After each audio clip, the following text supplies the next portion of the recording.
আল্লাহ রাব্বুল আলামিনই প্রথম, আল্লাহ পাকই শেষ। আল্লাহ পাক প্রকাশ্য, আল্লাহ পাক গোপন। ওয়া হুয়া বিকুল্লি শাইইন আলিম। আল্লাহ পাক বলছেন তিনি প্রত্যেকটা বিষয় সম্পর্কে জ্ঞানী। সূরা হাদিদ আয়াত নাম্বার 3। তো আমরা বুঝতে পারছি যখন কোনো কিছু ছিল না তখন আল্লাহ রাব্বুল আলামিন ছিলেন, আবার যখন কিছু থাকবে না তখন আল্লাহ পাক থাকবেন। কুল্লু মান আলাইহা ফান ওয়া ইয়াবকা ওয়াজহু রাব্বিকা যুল জালালি ওয়াল ইকরাম। সমস্ত কিছু ফানা হয়ে যাবে, শুধুমাত্র আল্লাহ রাব্বুল আলামিনের সত্তা, জাত এটা বাকি থাকবে। তার মানে আল্লাহ পাকই শুরু, আল্লাহ পাকই শেষ। আল্লাহর কোনো শুরু নাই, আল্লাহর কোনো শেষ নাই। এখন কেউ যদি প্রশ্ন করে যে আল্লাহ সব কিছু সৃষ্টি করেছেন, তাহলে আল্লাহকে কে সৃষ্টি করলো? নাউজুবিল্লাহ।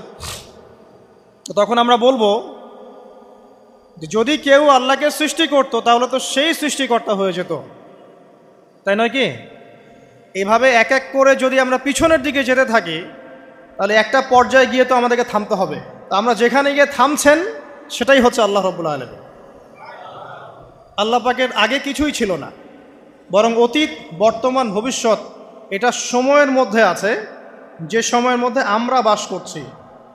আল্লাহ রাব্বুল আলামিনের কাছে এরকম অতীত, বর্তমান, ভবিষ্যৎ কিছু নাই। আল্লাহ রাব্বুল আলামিন একা ছিলেন, তখন কিছুই ছিল না। আবার যখন সব কিছু ধ্বংস হয়ে যাবে আল্লাহ পাক একাই থাকবেন, আর কিচ্ছু থাকবে না। এখন আল্লাহ পাক সর্বপ্রথম সৃষ্টি করলেন আরশে আজিম। কি সৃষ্টি করলেন? এবং আরশটা পানির উপরে ছিল। কিসের উপরে? পানির উপরে। এরপরে আল্লাহ রাব্বুল আলামিন সৃষ্টি করেছেন কলম। আল্লাহ পাকের কাছে লাউহে মাহফুজ আছে। লাউহে মাহফুজ মানে সুরক্ষিত একটা ফলক। এখানে আল্লাহ পাক কলমকে বললেন লিখো। কলম বলল যে মাযা আকতুব, আমি কি লিখবো হে আল্লাহ? আল্লাহ পাক বললেন কিয়ামত পর্যন্ত যা যা হবে, শেষ দিন পর্যন্ত যা কিছু ঘটবে লিখে ফেলো। কলম লিখে ফেলেছে কিয়ামত পর্যন্ত কি কি হবে। অতএব আপনার রিজিক নিয়ে এত টেনশন করার কোনো দরকার নেই। বিয়ে শাদী হচ্ছে না, এই জন্য কবরে গিয়ে মানত করার কোনো দরকার নেই। সময় মতো হবে ইনশাআল্লাহ। যখন রিজিক তাকদিরে লেখা আছে সময় মতো ইনশাল্লাহ হবেই। তাকদিরের বাইরে কিচ্ছু হবে না।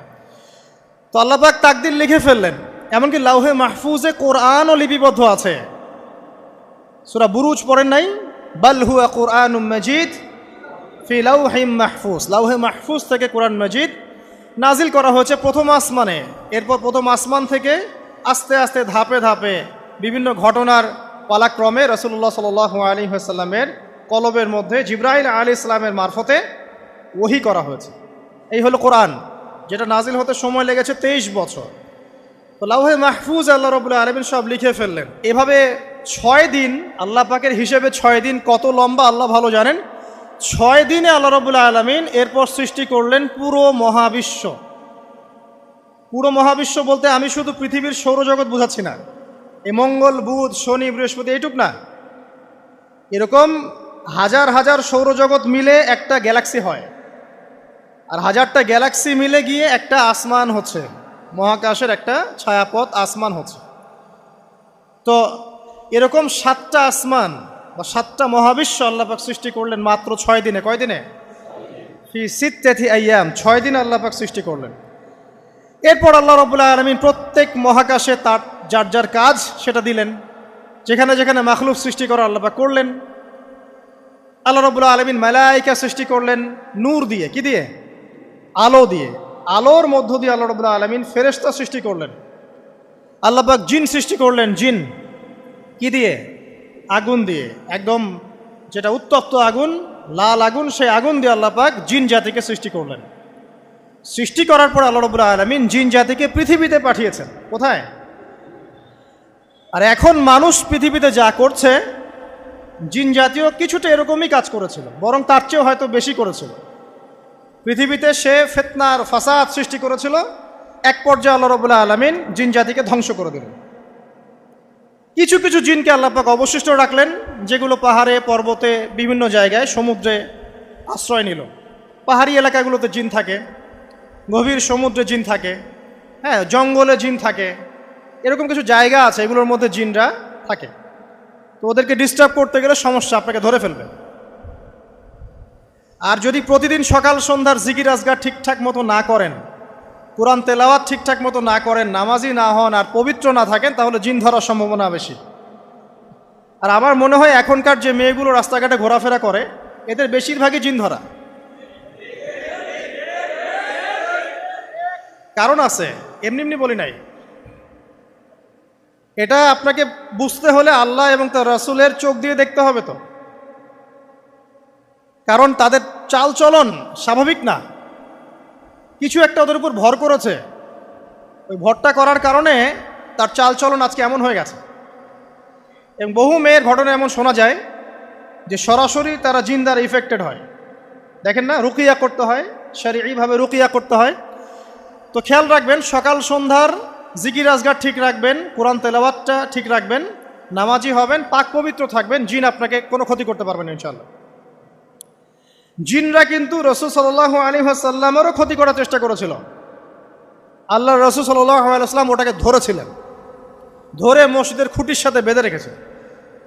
নামাজের মধ্যে জিন আমাদের নবীকে ডিস্টার্ব করেছিল, আল্লাহ রাসূল ওই জিনকে ধরেছেন, ধরে খুঁটির সাথে বেঁধে রেখেছেন।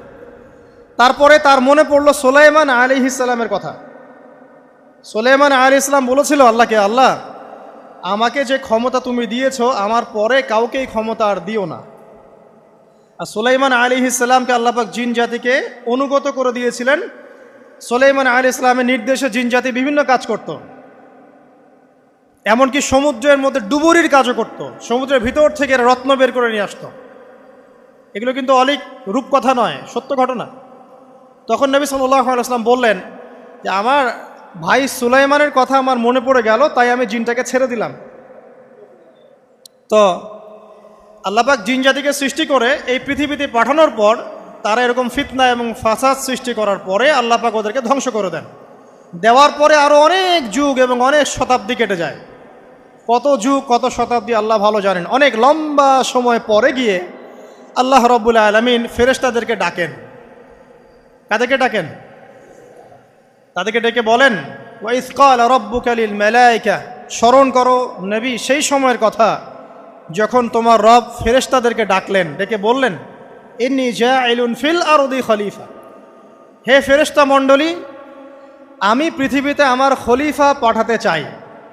কি পাঠাতে চাই ভাই? খলিফা। খলিফার দুটো অর্থ, একটা হচ্ছে ওই যে জিনরা যে চলে গেল, ওর স্থলাভিষিক্ত হয়ে আরেকটা জাতি, স্থলাভিষিক্ত হওয়া। আরেকটা ব্যাখ্যা হচ্ছে খলিফা শব্দের মানে হচ্ছে যে ব্যক্তি আল্লাহ পাকের বিধান অনুযায়ী পৃথিবীতে বিচার ফয়সালা করে, সে আল্লাহর খলিফা। আমি কি বুঝাতে পারছি?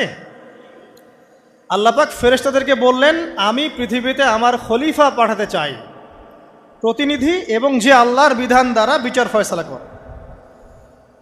তখন ফেরেশতারা বলছেন, ক্বালু, ফেরেশতারা বলছেন, আতাজআলু ফিহা মান ইউফসিদু ফিহা ওয়া ইয়াসফিকুদ দিমা, হে আল্লাহ, আপনি কি এমন কোন সৃষ্টিকে আবার পৃথিবীতে পাঠাতে চান যে পৃথিবীতে গিয়ে ফিতনা ফাসাদ সৃষ্টি করবে অথবা রক্তপাত ঘটাবে? ফেরেশতারা এই কথা কিভাবে বলতে পারলো? হ্যাঁ, জিন জাতির অভিজ্ঞতার আলোকে। ঠিক আছে? তখন আল্লাহ পাক বলছেন, ইন্নী আ'লামু মা লা তা'লামুন, দেখো আমি যা জানি তোমরা তা জানো না। মানে তারা ফিতনা ফাসাদ সৃষ্টি করতে পারে, কিন্তু আমার কিছু মুখলেস বান্দা থাকবে যারা এই পথে পা বাড়াবে না। আচ্ছা, এবার আল্লাহ রাব্বুল আলামিন আদম আলাইহিস সালামকে সৃষ্টি করলেন। আল্লাহ পাক নিজের হাত দিয়ে আদম আলাইহিস সালামকে সৃষ্টি করেছেন। সূরা সদের মধ্যে আল্লাহ পাক বলেছেন, দেখুন মহাবিশ্বের কোনো সৃষ্টির ব্যাপারে বলা হয়নি যে খলাকতু বিয়াদাই, আমি নিজ হাতে তাকে সৃষ্টি করেছি। শুধুমাত্র আদম আলাইহিস সালাম, আমাদের পিতার ক্ষেত্রে বলা হয়েছে খলাকতু বিয়াদাই, আমি নিজ হাতে তাকে সৃষ্টি করেছি। কত সম্মান, কত ভালোবাসা, তাই না? এবার আল্লাহ রাব্বুল আলামিন আদম আলাইহিস সালামকে সমস্ত নাম শিক্ষা দিলেন। সমস্ত নাম মানে কি? ওয়াল্লামা আদামাল আসমাআ কুল্লাহা, আল্লাহ পাক বলছেন এরপর আমি আদম আলাইহিস সালামকে মহাবিশ্বের যত জ্ঞান আছে সমস্ত নাম শিক্ষা দিয়ে দিলাম। সুবহানাল্লাহ। যেই জ্ঞান ফেরেশতাদেরও ছিল না, যেই জ্ঞান ইবলিসেরও ছিল না। ইবলিস কিন্তু অনেক জ্ঞানী ছিল, অনেক বড় আবেদ ছিল, সে দীর্ঘদিন আল্লাহর ইবাদত করেছে, কিন্তু এই জ্ঞান কিন্তু তারও ছিল না, ফেরেশতাদেরও ছিল না। সুম্মা আরাদাহুম আলাল মালাইকা, এরপর আল্লাহ রাব্বুল আলামিন আদম আলাইহিস সালামকে ফেরেশতাদের সামনে নিয়ে আসলেন, উপস্থাপন করলেন। মহাবিশ্বের ঘটনা, এটা ঘটছে, চিন্তা করেন, এটা কিন্তু ঘটেছে আগে, অতীত। এবার সমস্ত ফেরেশতার সামনে আদম আলাইহিস সালামকে নিয়ে আসা হচ্ছে। এবার বলা হচ্ছে যে, হে ফেরেশতারা, তোমরা এই নামগুলো বলে দাও দেখি, তোমরা যদি সত্যবাদী হও। তো ফেরেশতারা বলছেন, লা ইলমা লানা ইল্লা মা আল্লামতানা, হে আল্লাহ, আপনি আমাদেরকে যা শিখিয়েছেন এর বাইরে তো কোনো জ্ঞান নাই আমাদের। তারপর আল্লাহ পাক আদমকে বললেন আলাইহিস সালাম, হে আদম, তুমি সব নাম বলে দাও দেখি। এরপর আদম আলাইহিস সালাম সমস্ত নাম একটা একটা করে বলে দিলেন। তাহলে আমাদের পিতা জ্ঞানী ছিলেন, নজ্ঞ ছিলেন? আর আমরা তার সন্তান হিসেবে জ্ঞানী না অজ্ঞ? এটা আমাদের শোভা পায়? আমাদের পিতা ছিলেন মহাবিশ্বের সবচেয়ে জ্ঞানী সত্তা, আল্লাহ রাব্বুল আলামিন তাকে জ্ঞান শিক্ষা দিয়েছেন, সমস্ত জ্ঞান। তবে তার সমস্ত জ্ঞান আর এই মহাবিশ্বের সমস্ত জ্ঞান আল্লাহর জ্ঞানের তুলনায় কতটুকু জানেন? একটা সমুদ্রের মধ্য থেকে এক ফোঁটা পানি উঠালে যেমন হয়, পুরো মহাবিশ্বের জ্ঞান আল্লাহর জ্ঞানের সামনে এতটুকু। আল্লাহ পাকের জ্ঞান এত অসীম, পুরো মহাসাগরের মধ্য থেকে এক ফোঁটা পানি তুললে, ওই যে এক ফোঁটা পানি তুললেন, এটা মহাবিশ্বের জ্ঞান, আর বাকি সমস্ত পানি এটা আল্লাহ পাকের জ্ঞান। ঠিক দুনিয়ার জীবনের এক্সাম্পলটা এমনই। একটা সাগরের মধ্যে আঙ্গুল ডুবালে, আঙ্গুল উঠালে যতটুকু পানি আঙ্গুলে বেঁধে থাকে, এটা দুনিয়া। আর পুরো মহাসাগরটাই হচ্ছে কি? আখিরাত। নবীজি বলছেন সাল্লাল্লাহু আলাইহি ওয়াসাল্লাম, একটা মৃত গাধাকে দেখে বলছেন, সাহাবীরা, তোমরা কি কেউ এই গাধাটাকে 1 দিরহামের বিনিময়ে কিনবে? কান কাটা, মৃত, গলে আছে, এই গাধাটাকে কিনবা 1 দিরহাম দিয়ে? সাহাবীরা বলছেন, মাংনা দিলেও তো কিনবো না। ইয়া রাসূলুল্লাহ, যদি ফ্রিও কেউ দেয়, বিনামূল্যে দেয়, তাও তো নিব না। তখন নবী সাল্লাল্লাহু আলাইহি ওয়াসাল্লাম বলছেন, এটাই হচ্ছে আল্লাহর কাছে দুনিয়ার এক্সাম্পল। ওই মৃত গাধা তোমাদের কাছে যতটা না ইম্পর্টেন্ট, যতটুকু মূল্য রাখে, আল্লাহর কাছে এই দুনিয়া তার চেয়েও কম মূল্য রাখে। তো এই দুনিয়াতে তো সব ফয়সালা হবে না। আমরা তো হতাশ হয়ে যাই না যে দুনিয়াতে এমন কেন, এটা কেন, ওইটা কেন। দুনিয়া এটারই জায়গা, দুনিয়া সব কিছুর কনক্লুশনের জায়গা না, সব কিছুর পরিসমাপ্তির জায়গা হচ্ছে কিয়ামতের মাঠ। ওই দিন যে সফল সে সফল, যে ব্যর্থ সে ব্যর্থ। দুনিয়ার বাড়ি গাড়ি, স্ট্যাটাস, চাকরি বাকরি, ইজ্জত সম্মান, এটা সাফল্য ব্যর্থতার মানদণ্ড নয়, চূড়ান্ত মানদণ্ড নয়। চূড়ান্ত মানদণ্ড কি? ফামান যুহজিহা আনিন নার ওয়া উদখিলাল জান্নাহ ফাকাদ ফাজ, যাকে জাহান্নাম থেকে বাঁচানো হবে, জান্নাতে প্রবেশ করানো হবে, পুলসিরাত পার হতে পারবে, এই একমাত্র ব্যক্তি সফল। তো সাফল্যের সংজ্ঞাটা জেনে রাখবেন, তাহলে আপনি দুনিয়াতে হতাশ হবেন না ইনশাআল্লাহ তাআলা। এবার কি হলো, যখন আদম আলাইহিস সালাম সমস্ত নাম শিক্ষা দেওয়া সমস্ত নাম বলে দিলেন, এখানে নাম মানে কিন্তু খালি নাম নয়, জ্ঞান বলে দিলেন, তখন আল্লাহ রাব্বুল আলামিন ফেরেশতাদেরকে বললেন, তোমরা সবাই এখন আদমকে সিজদা করো। ওয়া ইয কুলনা লিল মালাইকাতি ইসজুদু লি আদম, আল্লাহ পাক এবার বলছেন, আমি সমস্ত মালায়েকাকে বললাম তোমরা আদমকে সিজদা করো। ফাসাজাদু, সবাই সিজদা করলো, ইল্লা ইবলিস, ইবলিস সিজদা করলো না। কেন করলে না? ইবলিসকে বলা হচ্ছে, ইয়া ইবলিস মা মানাকা আল্লা তাসজুদা ইয আমারতুক, তোমাকে কে নিষেধ করলো সিজদা করতে ওই আদমকে যাকে আমি আদেশ করেছি? কে নিষেধ করলো? তখন ইবলিস বলছে, খলাকতানি মিন নার ওয়া খলাকতাহু মিন তিন, আমাকে সৃষ্টি করেছেন আগুন দিয়ে আর আদমকে সৃষ্টি করেছেন মাটি দিয়ে, আমি কিভাবে তাকে সিজদা করতে পারি? ইবলিস বলতে চাইলো যে আপনি যে বলছেন আদমকে সিজদা করো, আদম তো মাটির তৈরি, আমি তো আগুনের তৈরি, তাহলে আপনি ভুল বলছেন। নাউজুবিল্লাহ। আগুন কেন মাটির সামনে নত হবে? মাটি আগুনের সামনে নত হওয়া উচিত। তার কেয়াস হচ্ছে এমন, কেয়াস মানে কি? তার এটা কি? হ্যাঁ, তার এটা যুক্তি, তার এটা যুক্তি এবং দর্শন যে আমি কেন তাকে সিজদা করব? আমি তো আগুনের তৈরি আর আদম হচ্ছে মাটির তৈরি। তো খলাকতাহু মিন নার ওয়া খলাকতানি মিন তিন, খলাকতানি মিন নার ওয়া খলাকতাহু মিন তিন, আমাকে সৃষ্টি করেছেন আগুন দিয়ে, আদমকে সৃষ্টি করেছেন মাটি দিয়ে। আবা ওয়াস্তাকবারা, আল্লাহ পাক বলছেন সে উদ্ধত হলো এবং অহংকার প্রদর্শন করলো।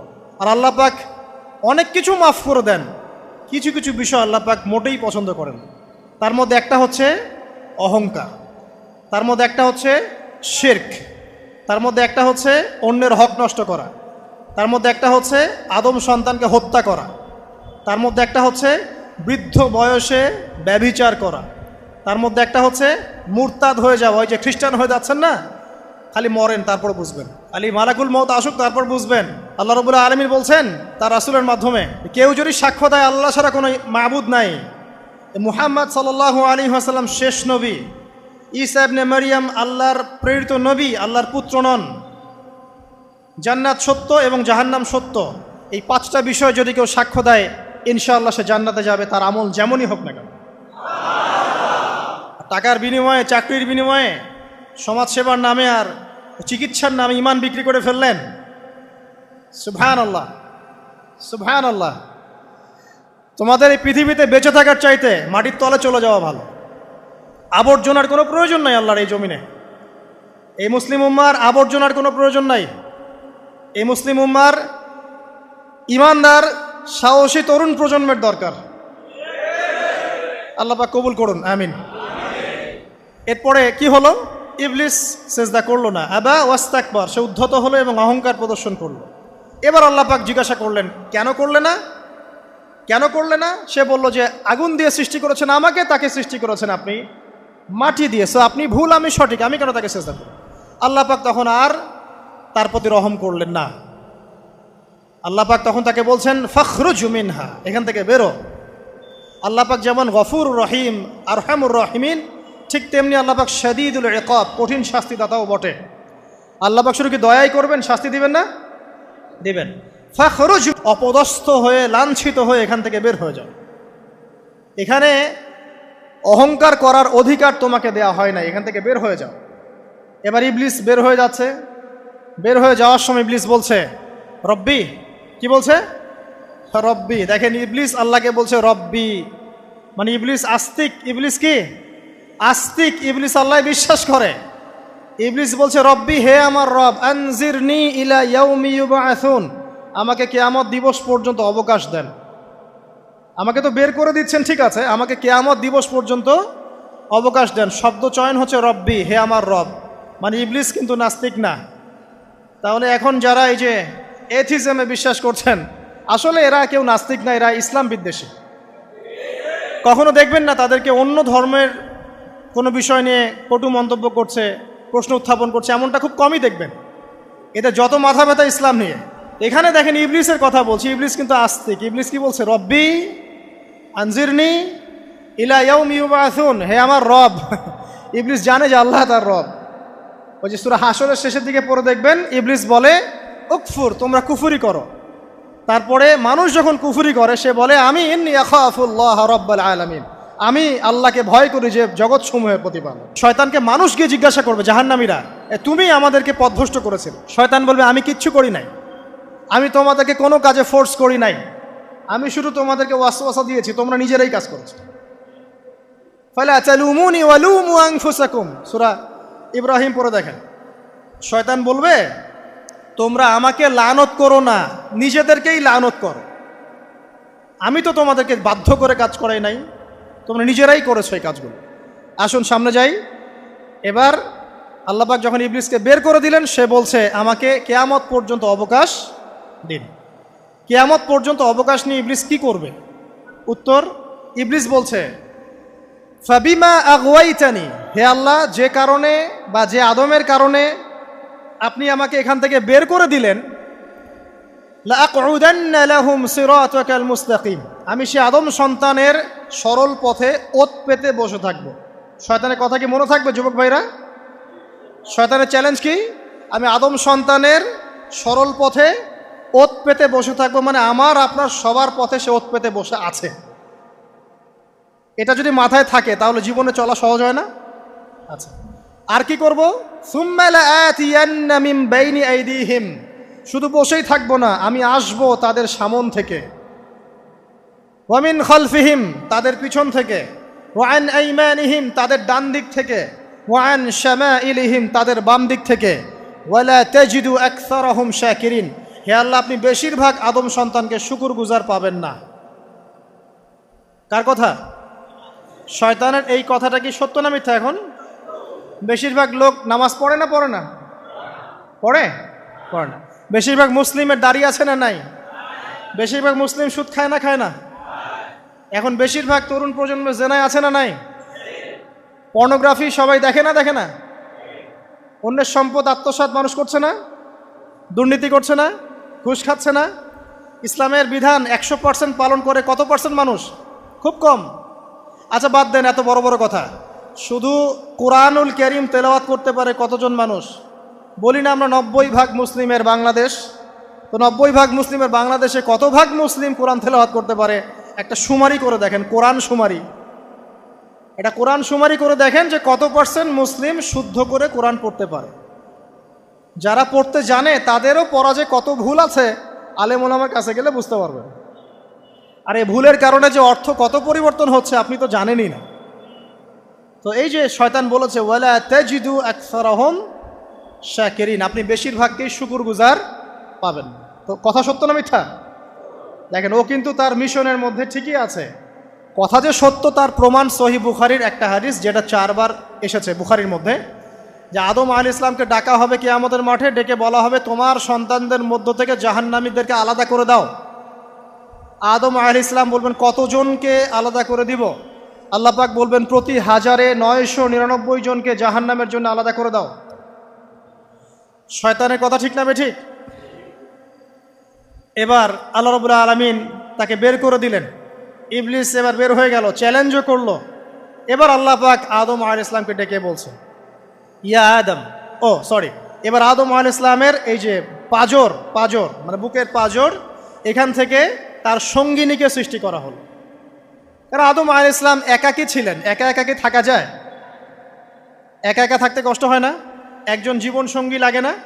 তো আদম আলাইহিস সালামের এই বাম পাজরের হাড় থেকে হাওয়া আলাইহিস সালামকে সৃষ্টি করা হলো। সৃষ্টি করার পর আরও একটা ঘটনা আছে যে আল্লাহ রাব্বুল আলামিন আদম আলাইহিস সালামের পিঠের যে অংশটুকু আছে, এই অংশটুকু থেকে আগামীতে যত আদম সন্তান আসবে সবাইকে ছোট ছোট পিঁপড়ার আকৃতিতে সামনে নিয়ে দেখালেন। সুবহানাল্লাহ। যত আদম সন্তান আসবে আল্লাহ পাক সবাইকে আদমের সামনে দেখালেন এবং বললেন এই যে শুভ্র অংশ যারা, মানে সাদা অংশ যারা, তারা তোমার সন্তানদের মধ্য থেকে সবাই জান্নাতি। আর তোমার এই যে বাম পাশে যেগুলো কালো কালো ছোট ছোট আকৃতি দেখছো, এগুলো সব তোমার সন্তানদের মধ্য থেকে জাহান্নামী। আমরা দোয়া করি আমরা তাদের অন্তর্ভুক্ত না হই। এবার আল্লাহ পাক সবাইকে বললেন, সূরা আরাফের মধ্যে আসছে 182 নম্বর আয়াতে মনে হয়, আল্লাহ পাক বলেন আলাস্তু বিরব্বিকুম, হে আদমের সন্তানরা আমি কি তোমার রব নই? আমি কি তোমাদের রব নই? আলাস্তু বিরব্বিকুম, আমি কি তোমাদের রব নই? আলাস্তু বিরব্বিকুম, আমি কি তোমাদের রব নই? আমরা সবাই তখন বলেছিলাম বালা ইয়া রব্বি, অবশ্যই আপনি আমাদের রব। আমরা এখন ভুলে গেছি না? আমরা সবাই এই সাক্ষী দিয়ে আসছি রুহের জগতে।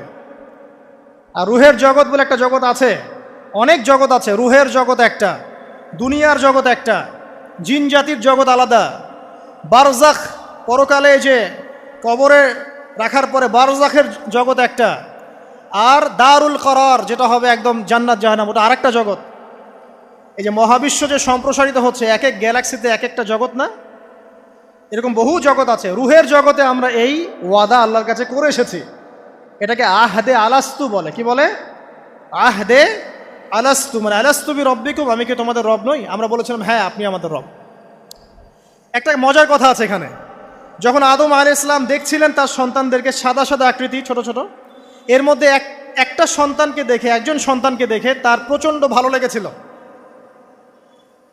এবং তিনি অত্যন্ত সুদর্শন ছিলেন। তাকে দেখে তার প্রচণ্ড রকম ভালো লেগেছিল।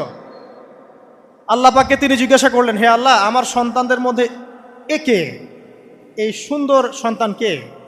আল্লাহ পাক বললেন সে হচ্ছে তোমার সন্তান দাউদ। কি নাম? দাউদ আলাইহিস সালাম। আর আপনাকে বলে রাখি, আদম আলাইহিস সালামের ব্যাপারে যেমন আল্লাহ পাক বলেছেন আদম আমার খলিফা, ঠিক দাউদ আলাইহিস সালাম সম্পর্কেও আল্লাহ পাক বলেছেন দাউদ আমার খলিফা। বুঝতে পারলেন?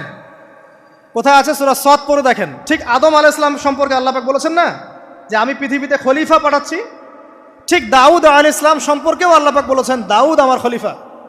ইয়া দাউদ ইন্না জাআলনাকা খলিফাতান ফিল আরদ ফাহকুম বাইনান নাসি বিল হক ওয়া লা তাত্তাবি'ল হাওয়া। আয়াতটা পড়ে দেখবেন, ওইদিকে আমি পরে আসছি। তো ওই সন্তানকে দেখে তার এত ভালো লাগলো, আল্লাহর কাছে তিনি জিজ্ঞাসা করছেন, হে আল্লাহ আমার এই সন্তানের হায়াত কত? আল্লাহ পাক বলছেন তোমার এই সন্তানের হায়াত হচ্ছে 60 বছর। কত বছর? 60 বছর। আর আমাদের উম্মতে মুহাম্মাদের কিন্তু গড় আয়ু এরকম 60-65, এর বেশি না গড় আয়ু। তখন আদম আলাইহিস সালাম বলেন, আল্লাহ আমার হায়াত থেকে তাকে 40 বছর দিয়ে দাও, আমার হায়াত থেকে তাকে 40 বছর দিয়ে দাও। আল্লাহ পাক তাকে 40 বছর দিয়ে দিলেন। তাই আদম আলাইহিস সালামের 1000 বছর হায়াত হয়ে গেল 960 বছর, আর দাউদ আলাইহিস সালামের 40 বছর হায়াত হয়ে গেল 100 বছর। এখন আসেন এই জায়গায় যে আদম আলাইহিস সালাম এবং দাউদ আলাইহিস সালাম দুইজনকে আল্লাহ পাক কি বলেছেন? খলিফা। খলিফা কে? খলিফা কাকে বলে? এটা একটু শুনে নি ছোট্ট করে। সূরা সদ পড়বেন 24 কি 26 নম্বর আয়াত। আল্লাহ পাক বলছেন ইয়া দাউদ, হে দাউদ খলিফার কাজ কি এটা শোনেন। হে দাউদ ইন্না জাআলনাকা খলিফাতান ফিল আরদ, নিশ্চয়ই আমি আল্লাহ তোমাকে পৃথিবীতে খলিফা করেছি। কি করেছি? খলিফা করেছি। তোমার কাজ কি? ফাহকুম বাইনান নাসি বিল হক, মানুষের মাঝে আল্লাহর বিধান দ্বারা হকের মানদণ্ডে বিচার ফয়সালা করবে। তাহলে আল্লাহর খলিফার দায়িত্ব কি? আল্লাহর বিধান দ্বারা বিচার ফয়সালা করা। ওয়ালা তাত্তাবি'ল হাওয়া, তুমি নিজের প্রবৃত্তির অনুসরণ করবে না। ফায়ুদিল্লাকা আন সাবিলিল্লাহ, তাহলে তোমাকে এটা সরল পথ থেকে বিচ্যুত করে দেবে। ইন্নাল্লাযীনা ইউদিল্লুনা আন সাবিলিল্লাহ, নিশ্চয় যারা আল্লাহর পথ থেকে বিচ্যুত হয়ে যায়, লাহুম আযাবুন শাদীদ, তাদের জন্য কঠিন শাস্তি আছে। বিমা নাসু ইয়াউমাল হিসাব, এই কারণে যে তারা হিসাবের দিনটা ভুলে গেছে। এই আয়াত থেকে খলিফার ফাংশন বুঝতে পারলেন? খলিফার ফাংশন কি? আপনি যা ইচ্ছা তাই ফয়সালা করবেন, নিজের মন গড়া যা ইচ্ছা রচনা করবেন। ফাহকুম বাইনান নাসি বিল হক, মানুষের মধ্যে হকের মানদণ্ডে বিচার ফয়সালা করো। হকটা কি জিনিস?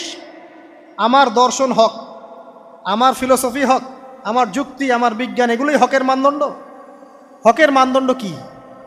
কোথায় উত্তর আছে? কোরআনেই উত্তর আছে। কোন সূরা? সূরা কাহফ। কত নম্বর আয়াত? আয়াত নম্বর 29। আল্লাহ পাক বলছেন ওয়াকুলিল হাক্কু মির রাব্বিকুম, হক সেটাই যা তোমার রবের পক্ষ থেকে নাজিল। কথা কি ক্লিয়ার? হক কি জিনিস? যা তোমার রবের পক্ষ থেকে নাজিল হয়। ফামান শাআ ফালইউমিন, যার ইচ্ছা হয় সে স্বীকার করুক। ওয়ামান শাআ ফালইয়াকফুর, যার ইচ্ছা হয় সে অস্বীকার করুক। ইন্না আ'তাদনা লিযালিমিনা নারান, অস্বীকারী জালেমদের জন্য আমি আগুন প্রস্তুত করে রেখেছি। তো এখানে আপনি হকের সংজ্ঞা পেলেন এবং হকের মানদণ্ডে বিচার ফয়সালা করলে পরে খলিফা হয়। যদি আল্লাহ পাকের হকের মানদণ্ডে কেউ ফয়সালা না করে সে আল্লাহর খলিফা নয়, সে শয়তানের খলিফা। কথা কি ক্লিয়ার? আচ্ছা, এখন যদি আপনি বাধ্য হন কোনো ক্ষেত্রে সেটা আলাদা বিষয়, বাধ্য হয়েছেন সেটা আলাদা বিষয়, কিন্তু আকীদা স্পষ্ট থাকতে হবে যে আল্লাহ রাব্বুল আলামিনের বিধান চূড়ান্ত, এর উপর কোনো বিধান নাই। এখন আপনি আদম এবং দাউদ আলাইহিস সালামের মধ্যে একটা সম্পর্ক বুঝতে পারলেন। এবার আল্লাহ পাক আদম আলাইহিস সালামকে ডাকলেন, ডেকে বলছেন আদম এবং হাওয়া, তোমরা দুজন উসকুন আনতা ওয়া যাওজুকাল জান্নাহ, এবার তুমি আর তোমার স্ত্রী হাওয়া তোমরা জান্নাতে থাকো। ফাকুলা মিনহা রাগাদান হাইথু শি'তুমা, জান্নাতের যেখান থেকে ইচ্ছা তোমরা ফল খাও বা যা ইচ্ছা তাই করো, সব কিছু উন্মুক্ত তোমাদের জন্য জান্নাতে। একটা বিষয়, ওয়ালা তাকরাবা হাদিহিশ শাজারা, এই যে গাছটা দেখছো এই গাছের কাছেও যাবে না। এখানে শব্দ এমন না যে গাছের ফল খাবে না, শব্দ হচ্ছে এমন গাছের কাছেও যাবে না। যেমন ওয়ালা তাকরাবু জিনা, জেনা করবে না আল্লাহ পাক বলেননি, বলেছেন জেনার কাছেও যাবে না। ওয়ালা তাকরাবু মাল আল ইয়াতিম, ইয়াতিমের মাল খাবে না আল্লাহ পাক বলেন নাই, আল্লাহ বলছেন ইয়াতিমের মালের কাছেও যেও না। আমি কি বুঝাতে পারছি?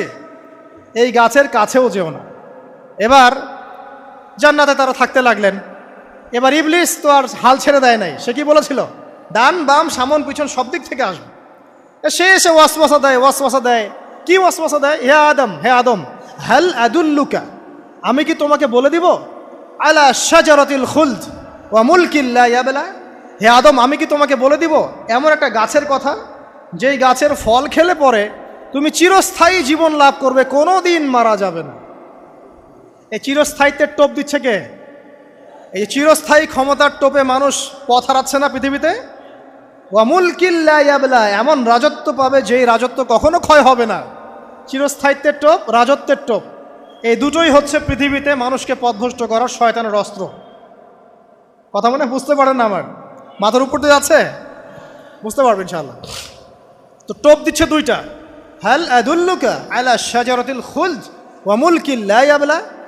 করতে করতে করতে করতে একদিন সত্যি সত্যি আমাদের পিতামাতা সেই গাছের কাছে চলে গেলেন। যখনই চলে গেলেন, ফালাম্মা যাকা শাজারা, যখন তারা গাছের কাছে চলে গেলেন, বাদাত লাহুমা সাওআতিহিমা, তাদের পরনে যে জান্নাতি কাপড় ছিল ধাপাস করে খুলে পড়ে গেল। ইন্না লিল্লাহি ওয়া ইন্না ইলাইহি রাজিউন। আমাদের পিতামাতাকে পুরো মহাবিশ্বে ফেরেশতাদের সামনে জান্নাতে নগ্ন করে দিল ইবলিস। আমি মনে বুঝাতে ব্যর্থ হচ্ছি। আমাদের পিতামাতাকে জান্নাতে ফেরেশতাদের সামনে, সবার সামনে নগ্ন করে কাপড় খুলে ফেললো কে? ইবলিস। তো এখন যে কাপড় খোলার সংস্কৃতি চলছে, কারা এরা? ওরা জিন শয়তান, এগুলো মানুষ শয়তান। শয়তান দুই প্রকার, মিনাল জিন্নাতি ওয়ান নাস, জিন শয়তান আর মানুষ শয়তান। ওই জিন শয়তান এদেরকে ওয়াসওয়াসা দিয়ে দিয়ে নগ্ন করেছে। এরা এখন নগ্নতার আন্দোলন শুরু করেছে, এবং আমি জানি কয়দিন পর এটা বিকিনি পরেও ঘুরবে। অবাক হচ্ছেন? কিয়ামতের আলামতের মধ্যে অন্যতম হচ্ছে মানুষ রাস্তার ধারে ধারে জেনা করবে, রাস্তার মোড়ে মোড়ে জেনা হবে। তখনকার সবচেয়ে ভালো মানুষ হবে সেই ব্যক্তি যে গিয়ে বলবে যে বাবা তোমরা জেনা করছো করছো, এই দেয়ালের পিছনে গিয়ে করতে পারলা না। সে হবে সবচেয়ে ভালো মানুষ। তো এই যে কাপড় খোলার সংস্কৃতি শুরু হয়েছে, এটা কার সংস্কৃতি?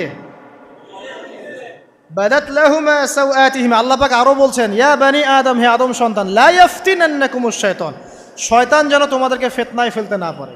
কামা আখরাজা আবাওয়াইকুম মিনাল জান্নাহ, ঠিক যেভাবে শয়তান তোমাদের পিতা মাতাকে জান্নাত থেকে বের করে দিয়েছিল। আর কি করেছিল?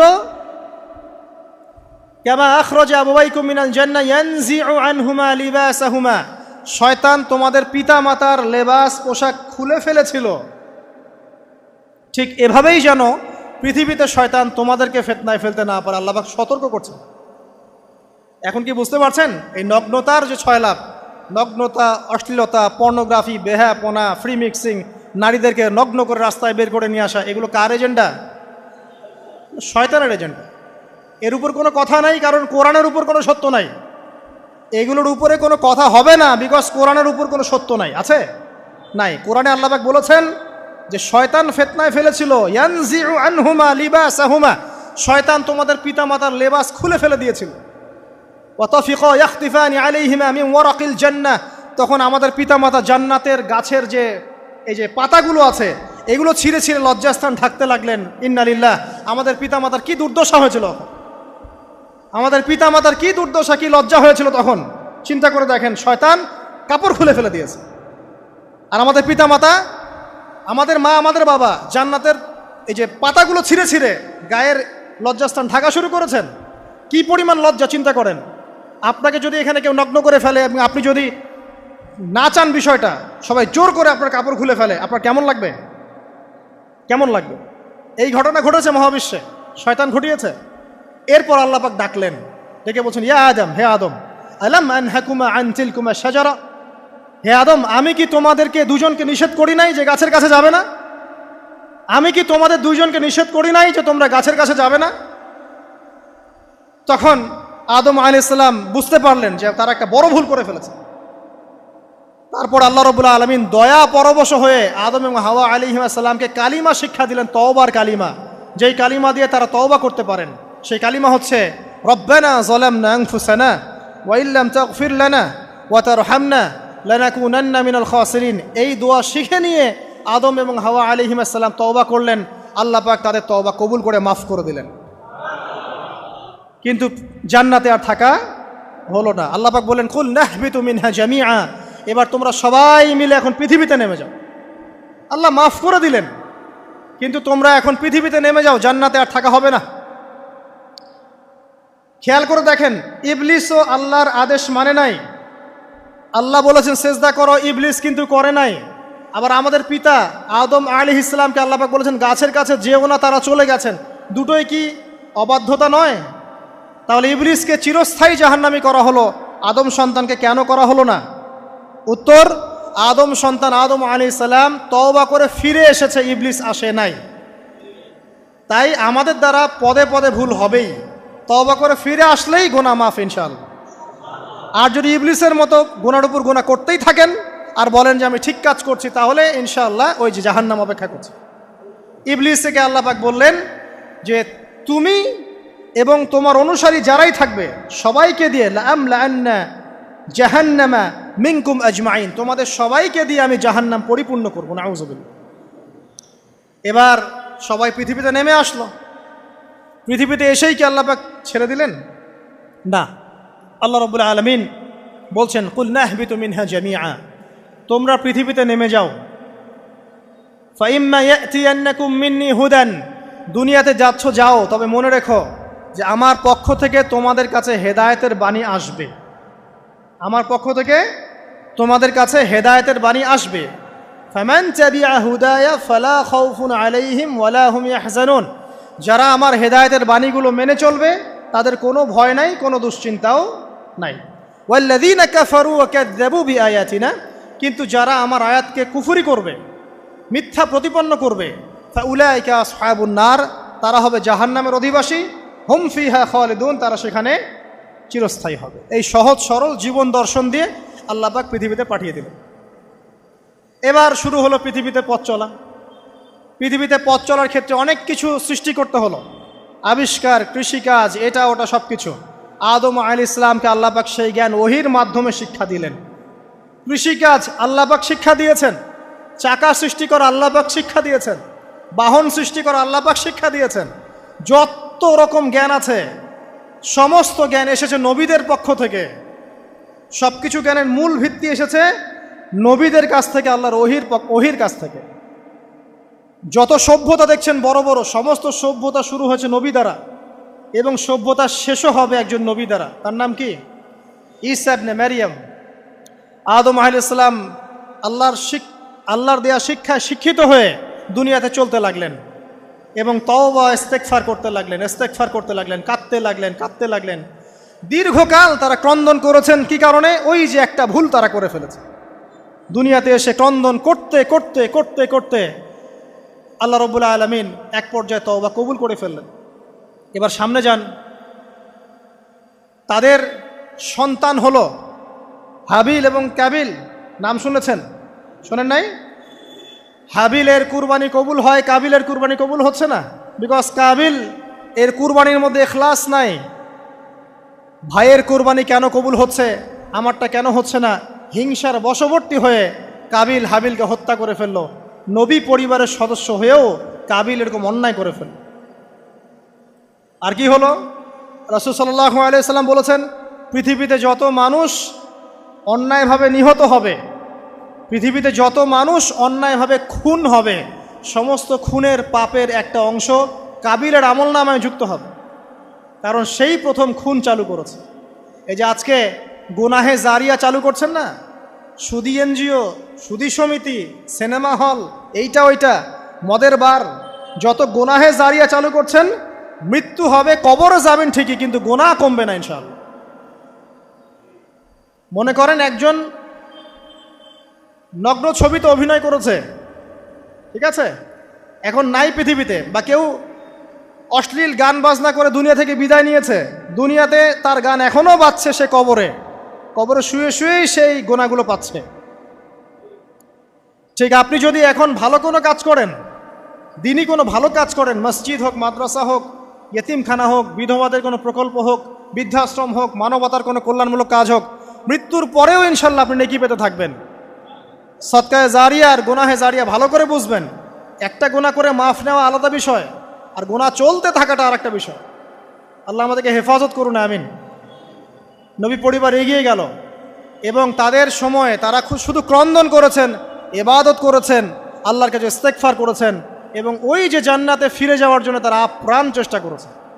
এক পর্যায়ে আদম আলাইহিস সালামের বয়স যখন 960 বছর হলো, আল্লাহ রাব্বুল আলামিন তাকে ওফাত দিলেন, তার ইন্তেকাল হয়ে গেল। ইন্না লিল্লাহি ওয়া ইন্না ইলাইহি রাজিউন। এরপরেও নবী পরিবার চলতে লাগলো, চলতে চলতে পরবর্তীতে আসলেন নূহ আলাইহিস সালাম, তারপরে ইব্রাহিম, আদ জাতি, তারপর সামুদ, তারপরে শুআয়ব, কওমে মাদিয়ান, মূসা, দাউদ, সুলাইমান, ইসহাক, ইয়াকুব। নবী পরিবার চলতেই লাগলো। এক পর্যায়ে ঈসা আলাইহিস সালামের পরে মুহাম্মদ সাল্লাল্লাহু আলাইহি ওয়াসাল্লামের মধ্য দিয়ে নবীদের সিলসিলা আল্লাহ পাক শেষ করে দিলেন। এভাবেই সভ্যতা এগিয়ে গেছে, এভাবেই আমাদের পিতামাতার হাত ধরে জ্ঞান পৃথিবীতে এসেছে। এবং ওই যে শয়তানের মিথ্যা প্রলোভন, প্রতারণা, এর ফলশ্রুতিতে ওই যে আমাদের পিতামাতার গা থেকে কাপড় খুলে পড়ল, আল্লাহ পাক রাগান্বিত হয়ে সবাইকে দুনিয়াতে নামিয়ে দিলেন, ইবলিসকে চিরস্থায়ী জাহান্নামী ঘোষণা করলেন। কিন্তু আমাদের পিতামাতার ক্রন্দন, তওবা, ইস্তেগফার, আমলের বদৌলতে, আল্লাহর রহমতে আল্লাহ পাক পিতামাতাকে মাফ করে দিলেন, আলহামদুলিল্লাহ। এভাবেই মানব জাতি এগিয়ে যাচ্ছে। আজকে আমরা এই পর্যায়ে পর্যন্ত এসেছি। আদম আলাইহিস সালামের এই সংক্ষিপ্ত জীবনী থেকে আমরা কি শিখলাম? আমরা শিখলাম যে আল্লাহ রাব্বুল আলামিন অনেক ভালোবেসে, অনেক মহব্বত করে, মমতা দিয়ে, মায়া দিয়ে নিজের হাতে আমাদের পিতাকে সৃষ্টি করেছে। এক। দুই, আমাদের পিতাকে আল্লাহ রাব্বুল আলামিন তার পক্ষ থেকে জ্ঞান শিক্ষা দিয়েছেন। এই কারণে আদম সন্তানরা জন্ম থেকেই দেখবেন কিছু না কিছু জ্ঞানে জ্ঞানী হয়েই থাকে। জ্ঞান আপনার ডিএনএর মধ্যে থাকেই। আল্লাহ রাব্বুল আলামিন আদম আলাইহিস সালামের মধ্যে রূহ ফুঁকে দিয়েছেন। আল্লাহ রাব্বুল আলামিন আদম আলাইহিস সালামকে জান্নাতে রেখেছেন। আল্লাহ রাব্বুল আলামিন গাছের কাছে যাওয়ার পরেও তওবা ইস্তেগফারের মধ্য দিয়ে তাকে মাফও করে দিয়েছেন। আল্লাহ রাব্বুল আলামিন আদম এবং হাওয়া আলাইহিস সালামের মধ্য দিয়ে এই পৃথিবীতে মানব জাতির সিলসিলা অব্যাহত রেখেছেন। এবং কিয়ামত পর্যন্ত যত আদম সন্তান আসবে তাদের জন্য আল্লাহ পাক তার পক্ষ থেকে হেদায়েত প্রেরণ করেছেন। এক যুগে তাওরাত এসেছে, কখনো জাবুর, কখনো ইনজিল, কখনো কোরআন। সর্বশেষ টেস্টামেন্ট হিসেবে কোরআন এসেছে। এখন যদি এই ওয়াহির বাণী, কোরআন এবং এর ব্যাখ্যা হাদিস আমরা মেনে চলি, ইনশাআল্লাহ তাআলা আমরা আবার সেই জান্নাতে ফিরে যাব যেখান থেকে আমাদেরকে নামিয়ে দেওয়া হয়েছে। আর যদি আমরা কোরআন এবং হাদিস বা আল্লাহর ওয়াহির পরোয়া না করি, এর আলোকে জীবন না গড়ি, তাহলে ওই ইবলিসের সাথেই আমাদেরকে জাহান্নামে থাকতে হবে, নাউযুবিল্লাহ। আল্লাহ রাব্বুল আলামিন আমাদের সবাইকে কোরআন এবং সুন্নাহ, আল্লাহর ওয়াহি মেনে চলার তৌফিক দান করুন এবং ইবলিসের খপ্পর থেকে আল্লাহ পাক আমাদেরকে বাঁচিয়ে রাখুন। ইবলিসের যত এজেন্ট আছে, ওদের যে দুরভিসন্ধি, ষড়যন্ত্র এবং শয়তানি ফাঁদ, এগুলো থেকে আল্লাহ পাক আমাদেরকে, আমাদের মা বোনদেরকে, আমাদের পরিবারের সদস্যদেরকে, আমাদের সমাজকে, রাষ্ট্রকে আল্লাহ পাক হেফাজত করুন, বাঁচিয়ে রাখুন, আমিন।